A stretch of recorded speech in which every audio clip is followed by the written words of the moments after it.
I'm Brittany Lewis with Forbes Breaking News. Senate Democrat leadership held a press conference following their weekly Tuesday meeting. Led by Majority Leader Chuck Schumer, the Senate Democrat leaders called out the threat of violent white supremacy. Schumer repeated his call out of what he described as MAGA Republicans, saying that they, along with Fox News hosts, quote, promote deranged conspiracy theories like replacement theory to gin up ratings and turn out voters. Listen in for more. Avenel and Duckworth, glad to be joined by them. So, events since Donald Trump lost the 2020 election have made it clear there's an epic battle happening within the Republican Party. Unfortunately, too much of the Republican Party has already been taken over by MAGA Republicans. And how extreme MAGA Republicans have become was on full display this week at CPAC. CPAC, the MAGA Republican event of the year, amazingly had Viktor Orban, one of the leading autocrats, one of the leading anti-democratic people in Europe, who has whittled away democracy in Hungary, as their lead speaker. Is that incredible? To praise Orban, who fights democracy at every turn, and make him their speaker? That shows you where this Republican Party is headed under MAGA Republican domination. The MAGA Republicans, who claim to be defending liberty and freedom, align themselves with elements that are advancing an authoritarian agenda. It's sickening to see that 2 weeks after the shooting in Buffalo, Republicans as prominent as Donald Trump and Tucker Carlson spoke at the same event as one of Europe's most prominent white nationalists and authoritarians. It's scary. It's a strange shift for one of America's two parties and should send a chill down the spine of every American. Democrats are relentlessly and strongly highlighting the differences between our vision for a brighter future for America and the MAGA Republican dystopian, authoritarian view. MAGA Republicans are now dominating their party, and Republicans in the Senate as well. And they're moving the party away from things it has often stood for in the past. The contrast becomes clearer and clearer and clearer every day. For instance, Democrats want to codify a woman's freedom to make decisions about her own body into federal law, but MAGA Republicans want to take away women's rights. They're pushing a national abortion ban. They want to jail women and doctors for carrying out abortions. They even push bans with no exception for rape and incest. Democrats are pushing to repeal Trump's tax law giveaways to the wealthiest few and the big corporations. Senator Scott and MAGA Republicans want to raise taxes on working families by an average of $1,000, while cheering inflation as a political gold mine. That's what Scott said. Inflation is a political gold mine. Can you imagine? MAGA Republicans and Fox News hosts promote deranged conspiracy theories like replacement theory to gin up ratings and turn out voters. The MAGA Republican agenda, in short, is totally out of step with the values of mainstream Americans and with the grand history of America. It would be a dramatic turn away from our march towards freedom and prosperity. I know not all Republicans embrace the views of MAGA Republicans. I know many of them support women's rights or embrace diversity and certainly reject theories like replacement theory. Those Republicans who are not MAGA in the Senate and in the country need to speak up. I urge Republicans in the Senate and in the country to repudiate the MAGA wing taking over the GOP, but all too often, and you've seen it at this podium, there's silence. We can do that this week, when the Senate will have a chance to take a stand against extremism by voting to begin debate, simply begin debate, that's all the vote will be, on the Domestic Terrorism Prevention Act. It's a simple question. Should the Senate consider a bill to crack down on domestic terrorism and extremism? Yes or no? We need to take the first step to fight domestic terrorism. We'll see where everyone falls. I know when confronted with the contrast between what Democrats stand for and what MAGA Republicans stand for, the American people are squarely on our side. So we're going to keep up the fight. We're going to keep highlighting the contrast between the two parties. The differences could not be clearer. Senator Durbin.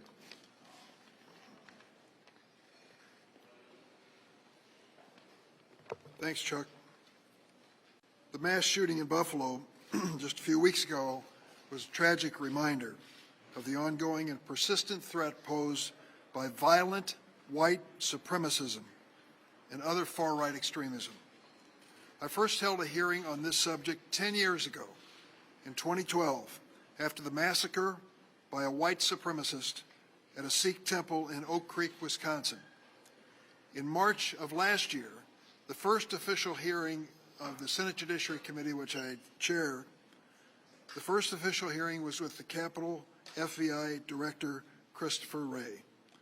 He testified to the Judiciary Committee about the January 6th attack on the Capitol, and that the threat of domestic terrorism, in the words of FBI Director Wray, was, quote, metastasizing, close quote, throughout the country.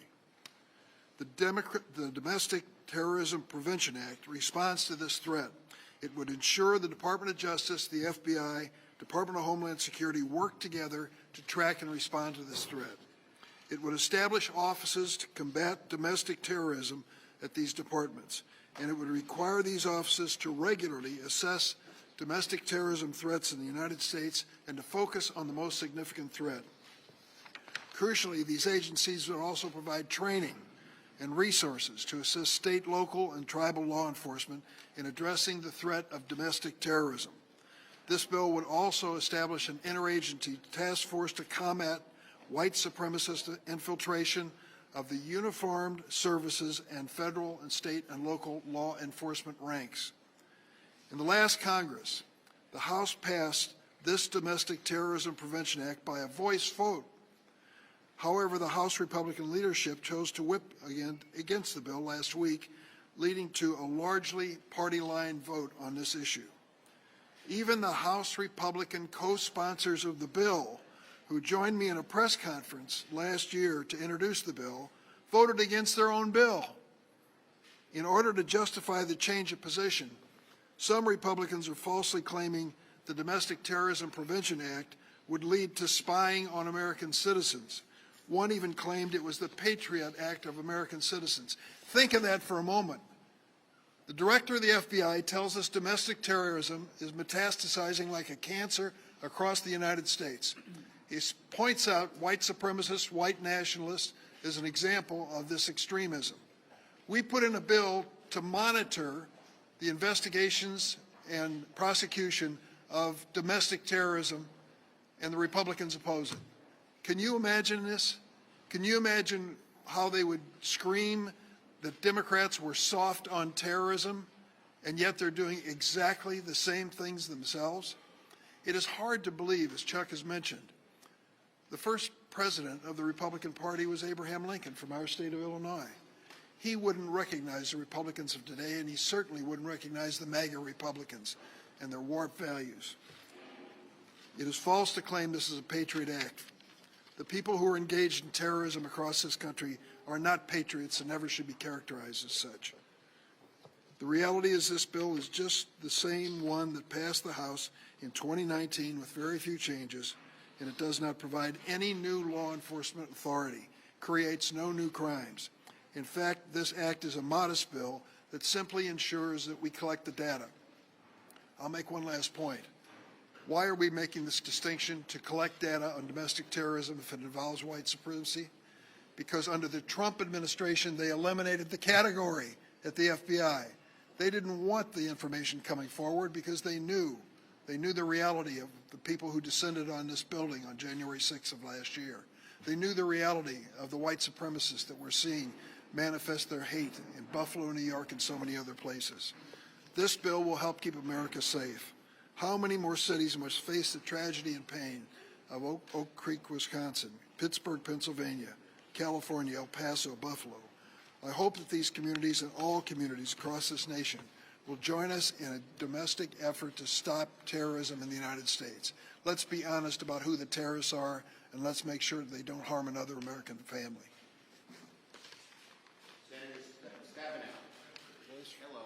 Well, good afternoon. The difference between Republicans and Democrats is that Democrats think our best days are ahead of us, and Republicans think they are behind us, 50 years, or maybe even 100 years behind us. Republicans continue to protect the profits of oil companies that have been polluting our world for 100 years and accelerating the climate crisis. Democrats are leading efforts to create a new clean energy future and the jobs that go with that future. MAGA Republicans want to take us back over 50 years in voting, taking away people's freedom to vote in an effort to consolidate MAGA Republican power. Democrats understand that our democracy means, in our country, every American has the freedom to vote. And they're eager to turn back the clock 50 years on our ability as women to make our own reproductive decisions. On Wednesday, our DPCC is hosting a virtual roundtable on the future of women's reproductive freedom in the states. I hope you'll join us. We'll hear from the governor of Michigan, the Wisconsin Attorney General, and state representatives from Missouri and from Oklahoma. They're going to share with us what's happening for women in their states and how their laws will kick in, whether it's 1849 in Wisconsin or 1931 in Michigan. And there are actually 26 states that will have state laws kick in, and 17 of those do not allow exemptions for rape and incest. So they're going to talk about what that means to the people of their states. Frankly, Republicans are declaring war on progress, and MAGA Republicans want to take us backwards, backwards, backwards, backwards, in their mind to somehow consolidate power for them. And they're willing to support extremism and violence and whatever it takes as MAGA Republicans. So we are not going to turn back the clock as Democrats. We're going to make sure we keep moving forward on behalf of the American people.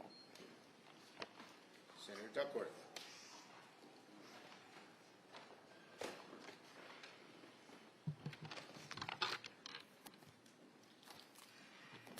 Thank you. I want to emphasize one of the topics that Senator Stabenow has brought up.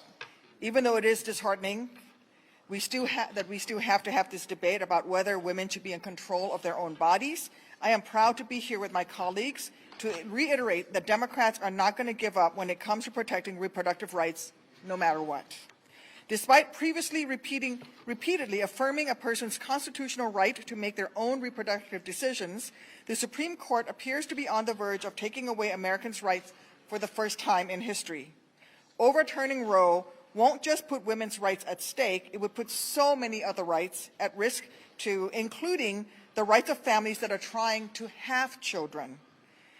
You know, laws like the recently passed Oklahoma bill that does not provide, as far as I can tell, an exemption for IVF procedures, they define a fertilized egg as the beginning of life, which means that doctors who, for example, take 3 fertilized eggs and call 1 or 2 that is not viable to implant the single viable egg in me could be sued under these laws and could be convicted of performing an abortion.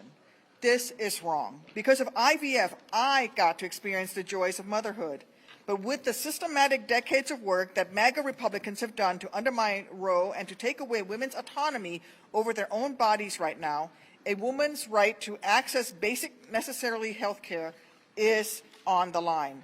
And I've heard so many of my Republican colleagues say they aren't going to outlaw fertility treatments. Well, the Association of the American Society of Reproductive Medicine last week sent a very urgent bulletin that says, and I quote, "Measures designed to restrict abortion could also curtail access to family-building treatments on which our patients rely to build their families, and that," unquote, "and that could put these doctors who perform these procedures at legal risk." Illinois is already a state where women will drive 1,000 miles to come to us for reproductive choice, and we welcome them. We welcome women who come as far as Texas to Illinois to either obtain an abortion or get whatever help they need. They have to do that because some politicians, especially MAGA Republicans, are putting women, especially women of color, women who are on the lower end of the socioeconomic spectrum, in jeopardy by working to outlaw abortion because they're the ones who will lose access first. So let's be clear. Shame on people who think it is beyond the pale to regulate firearms. Shame on my colleagues who won't vote to end the gun show loophole, but find it totally fine to regulate our uteruses. I refuse to let my daughters grow up in a world with fewer rights than I had, and I won't stop working until we codify Roe v. Wade into law and ensure reproductive freedoms are protected for all women. I am proud that Democrats, and it is Democrats, not MAGA Republicans, who are standing up for women. And I'll hand it now back to Senator Schumer. Thank you, Senator Duckworth, for, as usual, your eloquent and heartfelt words. Yes. Senator Schumer, what happened to the urgency of passing a COVID aid package, and when are you going to bring one to the floor? There is still an urgency to pass a COVID relief package. It's very, very much needed. We hope now with the new court ruling, Republicans will not stand in the way. And as I said before, we're waiting for the House to send us something. Yes.